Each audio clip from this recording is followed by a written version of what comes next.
Good evening. This is my third video. My name is Karen, and I am an alienated grandparent. It's like saying I'm an alcoholic, but I'm not. I'm an alienated grandparent. I want to add to this tonight, though, that I'm not just an alienated grandparent, but due to the actions of my daughter and her husband, I'm also an alienated family member. I spend every day in disbelief.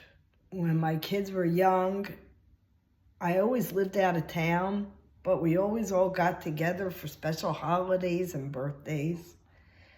And there was nothing but love going around. And now it's like there's only hatred. I sent my older sister an email, a text message today, because we don't communicate at all. Since my mother got sick, she passed last year, God rest her soul. She was the only one that stood up for me the only way she could, because she couldn't really stand very well. She sat, but she stood up for me because she did not want anything to do with my daughter because of the way they chose to treat me. Yet the rest of the family has sided with my daughter. So except for my son and my ex-husband, I'm alone.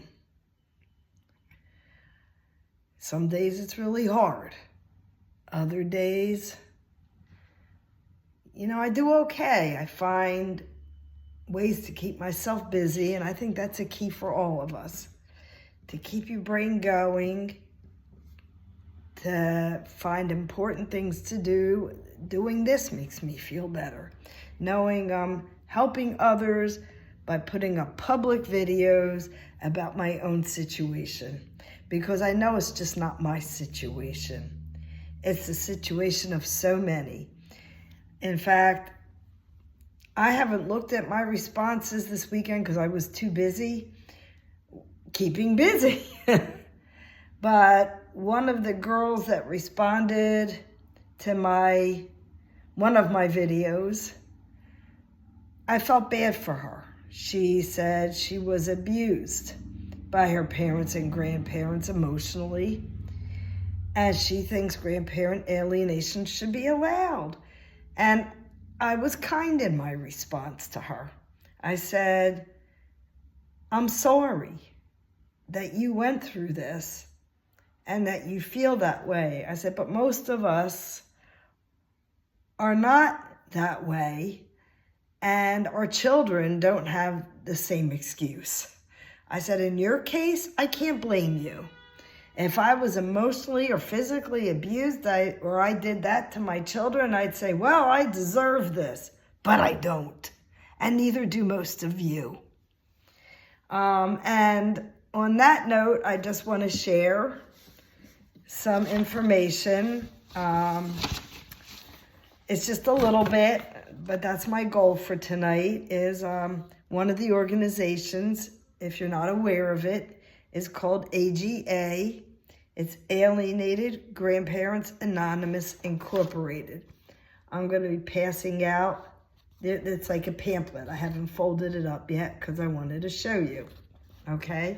I'm going to be passing these out on June 14th, which is Grandparent Alienation Awareness Day.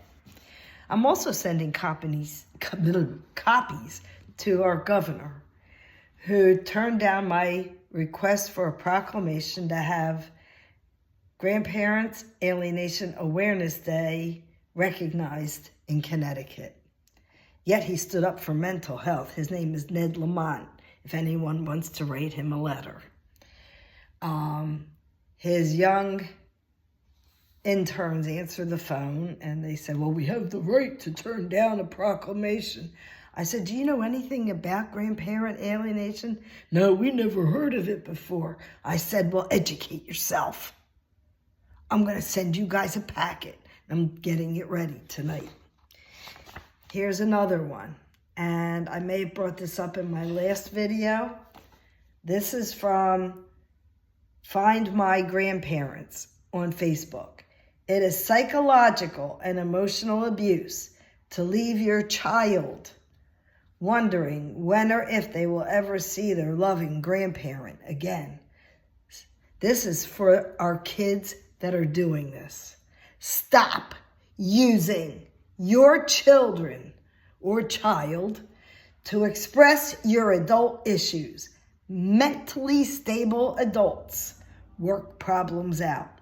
They don't estrange and use their children as weapons. That's what my daughter and her son-in-law and my niece and her husband are doing. I was told by my niece not to contact her again until I get past my selfish and narcissistic ways. I told her to look in the mirror. I'm so selfish and narcissistic that my niece is now 12, so 12 years ago, when my second niece was born, they asked me, because I wasn't employed outside the home at the time, or I was, it was a part-time job, but I could get the time off. And if I would come to Virginia, where they were living at the time, because her husband's a Navy man, so they've been around the block, you know. They asked if I could come and help with the children. And I stayed for a week. They didn't have to ask twice. That's selfish. I want to know what unselfish is, if that's selfish. And then this one, Grandparent Alienation Awareness Day. Family bond obstruction and alienation won't just go away. Neither will we. The urgency of a call to action can no longer be ignored. June 14th is Grandparent Alienation Awareness Day.